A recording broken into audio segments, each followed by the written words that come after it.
आइए बच्चों, आज हम पढ़ते हैं उपभोक्तावाद की संस्कृति नामक गद्य पाठ का दूसरा भाग। उपभोक्तावाद की संस्कृति नामक इस पाठ के लेखक हैं डॉक्टर श्यामाचरण दुबे। तो पिछले हफ्ते हमने सीखा डॉक्टर श्यामाचरण दुबे जी कौन है, उनकी रचनाएं कौन सी हैं। तो आज एक बार फिर से उनके बारे में पुनरावृत्ति करते हैं।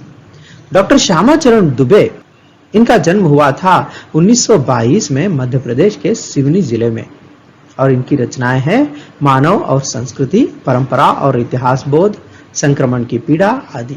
इन्हें मूर्ति देवी पुरस्कार से सम्मानित किया गया और इनकी मृत्यु 4 फरवरी 1996 में हुई थी। उपभोक्तावादी संस्कृति नामक इस पाठ में लेखक श्यामाचरण दुबे जी आज के बदलते हुए जीवन के बारे में बता रहे हैं, हमें सतर्क कर रहे हैं कि हमें क्या करना चाहिए क्या नहीं। आइए बच्चों, उपभोक्तावाद की संस्कृति भाग 2 को पढ़ने से पहले पिछले भाग 1 के बारे में थोड़ा सा पुनरावृत्ति करते हैं। भाग 1 के मुख्य बिंदु इस प्रकार है। पिछले भाग में हमने पढ़ा डॉक्टर श्यामाचरण दुबे जी के परिचय के विषय में और हमने देखा कि उपभोक्तावाद क्या है और समाज पर इसका प्रभाव किस तरह से पड़ता है, फिजूल खर्च से बचने की आवश्यकता क्यों है और कम से कम वस्तुओं के साथ जीना और उसका महत्व क्या है, इसके बारे में हमने पिछले पाठ में पढ़ा था। हमने यह सीखा कि वस्तुओं से ज्यादा मनुष्य को महत्व देना चाहिए। तो आज हम इसके आगे पाठ के अगले अंश को पढ़ेंगे। चलिए उपभोक्तावाद की संस्कृति पाठ के दूसरे भाग को पढ़ते हैं। सच तो यह है कि हम बौद्धिक दास्ता स्वीकार कर रहे हैं, पश्चिम के सांस्कृतिक उपनिवेश बनते जा रहे हैं। पश्चिम के सांस्कृतिक उपनिवेश, यहाँ पर देखिए शब्द उपनिवेश। उपनिवेश का अर्थ है दूसरों की सीमाओं में बस जाना। अर्थात हम हिंदुस्तान में देखते हैं कि आज भारत में भारत कम दिख रहा है। मतलब यह है कि भारत के लोग पश्चिमी देशों की संस्कृति को अपना चुके हैं। मतलब पश्चिमी देशों की संस्कृति यहाँ पर निवेश की गई है, मतलब यहाँ पर इन्वेस्ट किया गया है। मतलब पश्चिम की संस्कृति यहाँ पर पनप रही है, हम लोग उसको अपना चुके हैं और उसी को हमारी संस्कृति बनाकर हम लोग उसको गले लगा चुके हैं। हमारी नई संस्कृति अनुकरण की संस्कृति है, क्योंकि भारत है, यूरोप है। मगर आज दुर्भाग्य की बात है कि आज हिंदुस्तान के लोग यूरोपियन की तरह रह रहे हैं, दिखने में भी, रहन सहन में भी, और दुर्भाग्य से आज हमारी सोच भी यूरोपियन की तरह सोच है। तो ऐसे दूसरों की सोच को नकल करना, उसको हम कहते हैं अनुकरण की संस्कृति। अनुकरण मतलब क्या है? नकल कर रहे हैं, यूरोप की नकल कर रहे हैं हम लोग। उनके जैसे कपड़े पहन रहे हैं, उनके जैसे सोच रहे हैं, उनके जैसे वस्तुओं को हम लोग इस्तेमाल कर रहे हैं। मतलब हम अपने सोच को, अपनी संस्कृति को छोड़कर दूसरों की संस्कृति का नकल करते जा रहे हैं। हम आधुनिकता के झूठे प्रतिमान अपनाते जा रहे हैं। आधुनिकता के प्रतिमान का अर्थ क्या है? प्रतिमान का अर्थ है नमूना या मिसाल। आज हम लोग बहुत मॉडर्न दिखना चाहते हैं। मॉडर्न मतलब आधुनिक किसको समझ रहे हैं? आधुनिक उसको समझ रहे हैं जो यूरोप की तरह दिखे, जो यूरोप की तरह है, यूरोप की भाषा है, यूरोप के रहन सहन है, यूरोप की वेशभूषा है, उसको हम आधुनिक समझ रहे हैं। तो ये हमारे सामने यूरोप की संस्कृति हमारे सामने एक आदर्श की तरह, एक मिसाल की तरह खड़ी है और उसी को हम लोग गर्व से सिर पर उठाए रख रहे हैं। हालांकि वो हमारी संस्कृति नहीं है, मगर हम उनकी नकल कर रहे हैं। प्रतिष्ठा की अंधी प्रतिस्पर्धा में जो अपना है उसे खोकर छद्म आधुनिकता के गिरफ्त में आते जा रहे हैं। यहाँ पर देखिए, प्रतिष्ठा की अंधी प्रतिस्पर्धा। प्रतिष्ठा मतलब इज्जत, ऐसे गौरव को ढूंढ रहे हैं जो वस्तुओं से मिल रहा है। मतलब वस्तुओं में ही हमारी प्रतिष्ठा छिपी है। ये सोच ही हिंदुस्तान की नहीं है, ये सोच है पश्चिमी देशों की। तो यही सोच हम लोग अपनाए हुए हैं और इसी होड़ में लगे हुए हैं। अंधी प्रतिस्पर्धा, अंधी मतलब ब्लाइंड, मतलब जिसमें कुछ सोचते नहीं है, और यहाँ पर प्रतिस्पर्धा कर रहे हैं, एक दूसरे से कॉम्पीट कर रहे हैं, किसमें? वस्तुओं को खरीदने में। तो ये अंधी प्रतिस्पर्धा के कारण हम अपने अस्तित्व को खो रहे हैं, और अब हम अपनी पहचान को खो रहे हैं, और हम अपनी पहचान को खोकर दूसरों की पहचान को ओढ़ रहे हैं। छद्म आधुनिकता, छद्म मतलब धोखा, छद्म का अर्थ क्या है? धोखा या नकली या बनावटी। तो बनावटी आधुनिकता के गिरफ्त में आ रहे हैं। गिरफ्त मतलब उसके अंदर में, उसके वश में, मतलब बनावटी आधुनिकता के गिरफ्त में, बनावटी आधुनिकता के वश में हम होते जा रहे हैं। संस्कृति की नियंत्रक शक्तियों के क्षीण हो जाने के कारण हम दिग्भ्रमित हो रहे हैं। दिग्भ्रमित होना, दिग्भ्रमित मतलब दिशाहीन होना। तो संस्कृति की नियंत्रक शक्तियां मतलब भारत की संस्कृति को जो बचाकर रखने वाली ताकत थी, वो ताकत अब क्षीण हो गई है, वो ताकत कमजोर पड़ गई है। जब हम अपनी संस्कृति को बचाने की ताकत को गवा चुके हैं, तो दूसरों की संस्कृति की नकल करने लगे हैं। तो ये आज भारत की समस्या है। तो नियंत्रक शक्तियां क्या थी? तो पुराने समय में भारत में अपनी संस्कृति को बचाने वाली नियंत्रक शक्ति थी एक ऐसी व्यवस्था जिसमें कि बड़े परिवार हुआ करते थे। तो बड़े परिवारों की व्यवस्था में सब मिलकर रहते थे, और बड़े बुजुर्ग उनके कहने के अनुसार बाकी बच्चों का व्यवहार रहता था। तो ये घर के बड़े बुजुर्ग जो थे वो नियंत्रित करते थे बच्चों के व्यवहार को, बच्चों के सोच को, और वे अनावश्यक खर्च करने पर रोक लगाते थे। तो बड़ी बड़ी फैमिलीज मतलब बड़े बड़े परिवार हुआ करते थे। तो बड़े परिवार जब तक थे तब तक हमारी संस्कृति बची हुई थी, और हम लोग उपभोक्तावादी नहीं बने थे। परंतु आज सब छोटे परिवार हैं, पति पत्नी और 2 बच्चों के परिवार हैं।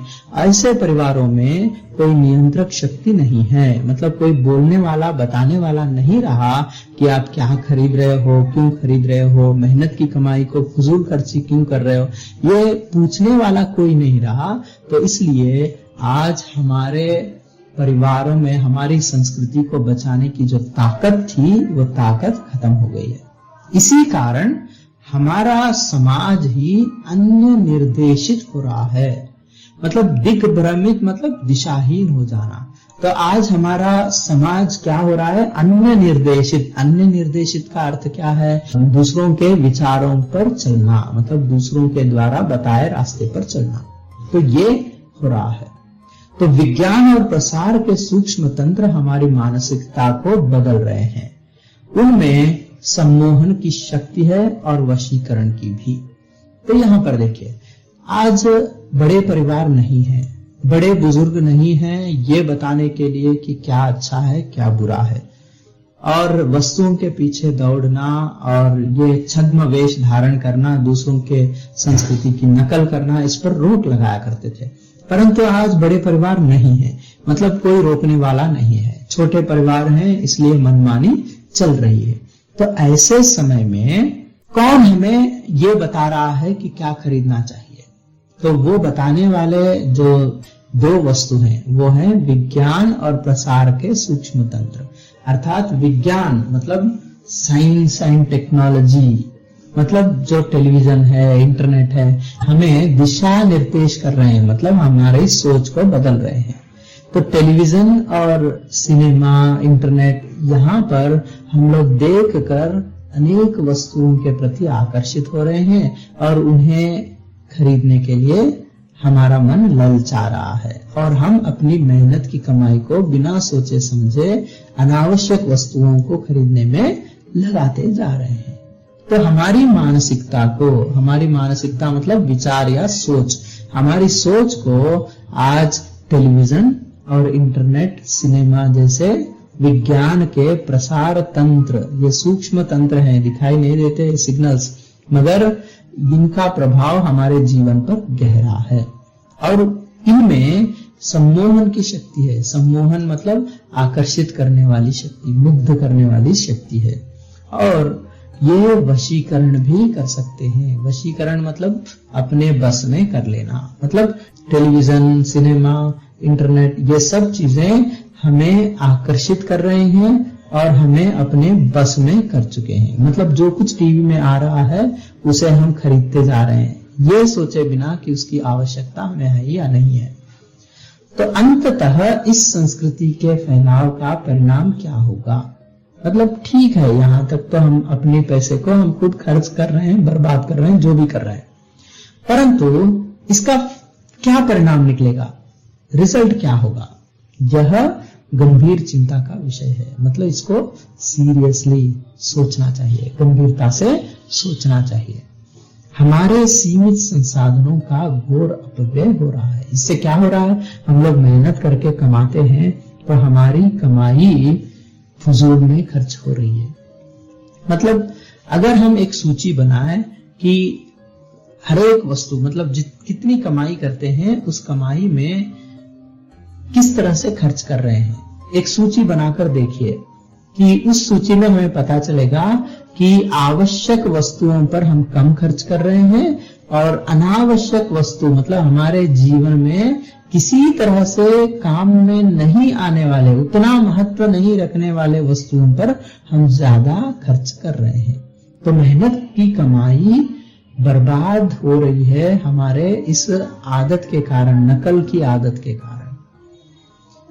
तो सीमित संसाधनों का घोर अपव्यय हो रहा है। सीमित संसाधन मतलब क्या है, रिसोर्सेस। इन संसाधनों का अपव्यय हो रहा है। अपव्यय का अर्थ क्या है, अपव्यय का अर्थ है फिजूल खर्च होना। तो फिजूल खर्ची हो रही है। जीवन की गुणवत्ता आलू के चिप्स से नहीं सुधरती, न बहुविज्ञापित शीतल पेयों से। याद रखिए कि जिंदगी की क्वालिटी ऑफ लाइफ, क्वालिटी, गुणवत्ता मतलब क्वालिटी ऑफ लाइफ, श्रेष्ठता। तो जिंदगी की श्रेष्ठता आप कौन से आलू के चिप्स खरीद रहे हैं, इससे नहीं सुधरती। न बहुविज्ञापित शीतल पेयों से। शीतल पेय मतलब कूल ड्रिंक्स। इनको पीकर हम समझते हैं कि हमारी प्रतिष्ठा बढ़ जाएगी, परंतु इनको पीने से जीवन की गुणवत्ता, स्टैंडर्ड ऑफ लाइफ नहीं बढ़ता, भले ही वे अंतरराष्ट्रीय हों। मतलब चिप्स खाकर कूल ड्रिंक पीने से किसी की जिंदगी नहीं सुधरती। पिज्जा और बर्गर कितने ही आधुनिक हों, हैं वे फूहड़ खाद्य ही। यहाँ पर देखिए, पिज्जा और बर्गर खाते हैं। एक समझ लीजिए कि एक परिवार है, सामान्य परिवार, उसकी आमदनी कितनी होती है? आज के समय में 20 से 25 हजार कमाने वाले परिवारों की संख्या बहुत बड़ी है। तो ये 20,000 कमाने वाला व्यक्ति अगर एक दिन जाकर किसी होटल में पिज्जा या बर्गर खाता है तो इस पर कितना खर्च होता है? कम से कम 800 से 1500 रुपए का खर्च होता है। अर्थात ये अपने महीने के कमाई में 10% मतलब 10वां हिस्सा ऐसे काम के लिए खर्च कर रहा है जिसका कोई उपयोग ही नहीं है। हालांकि पिज्जा और बर्गर एक ऐसे खाद्य हैं जिनमें कोई पौष्टिक तत्व है ही नहीं। इन खाद्यों को, ऐसे खाद्य, ऐसे खाने वाले पदार्थ जिनमें कोई पौष्टिक तत्व नहीं है, उसको कहते हैं फूहड़ खाद्य। फूहड़ खाद्य, उसको अंग्रेजी में क्या कहेंगे? जंक फूड कहेंगे। जंक का मतलब क्या है? कचरा। मतलब इसकी गुणवत्ता कुछ नहीं होती, इसमें कोई पौष्टिक तत्व नहीं है, शरीर के लिए बिल्कुल भी उपयोगी नहीं है, उल्टा ये शरीर को हानि पहुंचा देते हैं। इनको ज्यादा खाने से मोटापा बढ़ता है, दिल की बीमारी बढ़ती है, इस तरह की बीमारियां आ सकती हैं। केवल टेस्ट के लिए लोग 1500 रुपए खर्च करते हैं, जबकि उनकी आमदनी 20,000 होती है। अर्थात अपनी आमदनी का 10% हिस्सा फजूल खर्च में खर्च हो रहा है। समाज में वर्गों की दूरी बढ़ रही है। मतलब एक तरफ लोग ऐसे हैं जिनकी कमाई बहुत ज्यादा है, तो अमीर आदमी बहुत अमीर बनते जा रहा है, गरीब और भी गरीब बनते जा रहा है। गरीब इसलिए बन रहा है क्योंकि वो भी नकल करके अपनी मेहनत की कमाई को फजूल खर्च कर रहा है। बचत जिसे करना चाहिए वो भी खर्च करने लगा है। तो ये समाज में गरीबी को बढ़ाने वाला काम है। सामाजिक सरोकार में कमी आ रही है। सामाजिक सरोकार, सरोकार का मतलब क्या है? संबंध, लगाव। तो समाज से जो लगाव होना चाहिए वो लगाव जो है वो कम होते जा रहा है। अब देखिए, एक परिवार है, वो परिवार एक दिन अगर पिज्जा या बर्गर खाकर 1500 से 2000 रुपए खर्च कर देते हैं, तो वही 1500 किसी गरीब परिवार के एक महीने के खाने के खर्च के बराबर है। मतलब एक दिन 1 घंटे के खुशी के लिए अगर हम पिज्जा बर्गर खाकर 1500, 1000, 2000 रुपए उड़ा देते हैं, अगर यही पैसा जमा करके किसी गरीब को देंगे तो उसका महीने भर का खाने का खर्च निकल जाएगा। इस सच्चाई को हमें समझना चाहिए, मतलब पैसे की कीमत जानना चाहिए। पैसे को इस तरह से बेतहाशा उड़ाना नहीं चाहिए। आगे देखते हैं। जीवन स्तर का बढ़ता अंतर आक्रोश और अशांति को जन्म दे रहा है। अब अमीर अमीर बनते जा रहे हैं, गरीब गरीब बनते जा रहे हैं। तो ये जो अंतर है, फर्क जो है, जीवन स्तर का अंतर, जीवन स्तर मतलब लिविंग स्टैंडर्ड, मतलब जीवन की स्थिति, इसमें जो फर्क आ रहा है, अंतर आ रहा है, वो बहुत बढ़ रहा है। बढ़ना कोई मामूली चीज नहीं है। इससे समाज में अशांति फैलती है। जैसे जैसे दिखावे की संस्कृति फैलेगी, सामाजिक अशांति बढ़ेगी। ये हम लोग दिखावे की जो संस्कृति आज अपनाए हुए हैं, ये संस्कृति जैसे जैसे बढ़ती जाएगी, वैसे वैसे समाज में अशांति बढ़ती जाएगी, मतलब बेचैनी बढ़ेगी। हमारी सांस्कृतिक अस्मिता का ह्रास तो हो ही रहा है। ह्रास मतलब गिरावट, अस्मिता मतलब पहचान। तो हमारी संस्कृति की जो पहचान है वो गिर रहा है, मतलब खत्म होते जा रहा है। मतलब हिंदुस्तान की तरह नहीं दिख रहा है, हिंदुस्तान यूरोप बनते जा रहा है। लक्ष्य भ्रम से भी पीड़ित हैं। लक्ष्य भ्रमित होना मतलब हम अपने उद्देश्य को ही छोड़ रहे हैं। भारतीय समाज में जीवन का सर्वोत्कृष्ट उद्देश्य है मोक्ष की प्राप्ति करना। तो आज हमारे पास मोक्ष की प्राप्ति करना सर्वोत्कृष्ट उद्देश्य नहीं रहा। आज हमारे पास वस्तुओं की प्राप्ति करना सर्वोत्कृष्ट लक्ष्य बन गया है। तो इस तरह से हमारा लक्ष्य ही भटक गया है। मतलब हम जिस काम के लिए सदियों से प्रयत्न कर रहे थे, वो काम हम पूरी तरह से छोड़ चुके हैं। विकास के विराट उद्देश्य पीछे हट रहे हैं और हम झूठी तुष्टि के तात्कालिक लक्ष्यों का पीछा कर रहे हैं।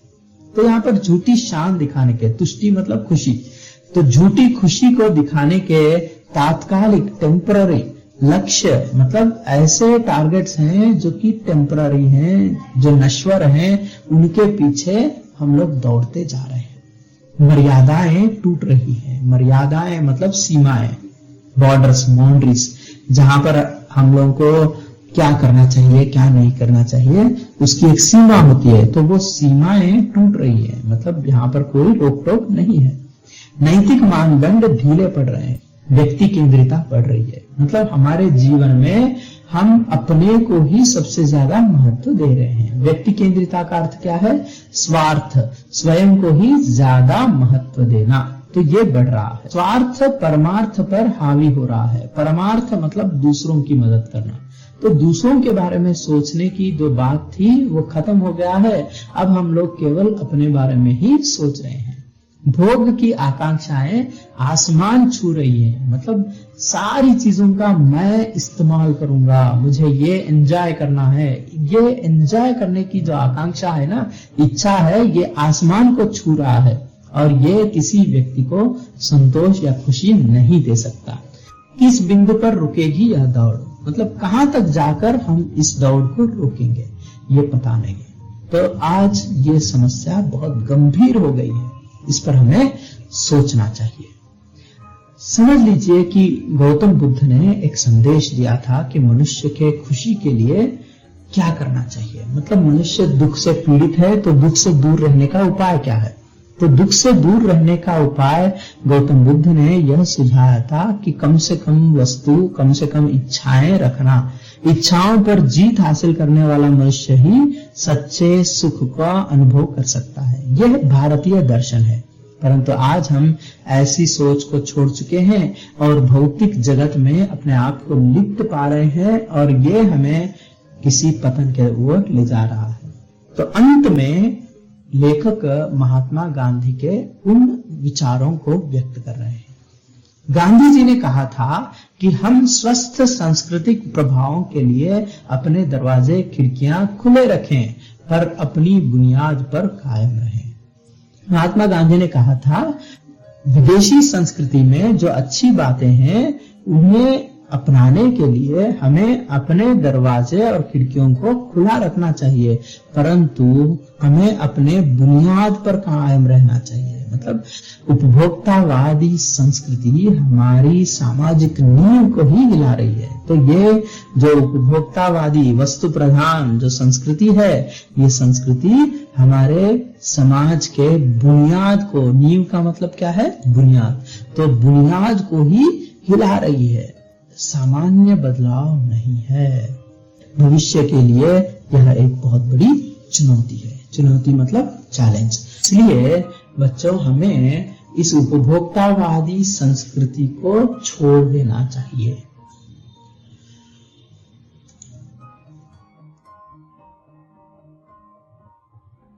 उपभोक्तावाद की संस्कृति पाठ के सारांश को लिखिए। पहले लेखक परिचय। लेखक परिचय देखेंगे। उपभोक्तावाद की संस्कृति नामक निबंध के लेखक हैं श्यामाचरण दुबे जी। श्यामाचरण दुबे एक समाज शास्त्री थे। उन्होंने समाज में हो रहे बदलावों पर गहन अध्ययन किया है। मानव और संस्कृति, परंपरा और इतिहास बोध, संक्रमण की पीड़ा आदि इनकी रचनाएं हैं। इन्हें मूर्ति देवी पुरस्कार से सम्मानित किया गया। अब सारांश देखेंगे। उपभोक्तावाद की संस्कृति यानी दिखावे की संस्कृति आज हमारे समाज में फैल रही है। इसके प्रभाव में आकर हम मनुष्य के स्थान पर वस्तुओं को ज्यादा महत्व देने लगे हैं। यह संस्कृति हमारी बुनियाद को ही हिला रही है। आज दिखावे के लिए हम अपनी मेहनत की कमाई को बर्बाद कर रहे हैं।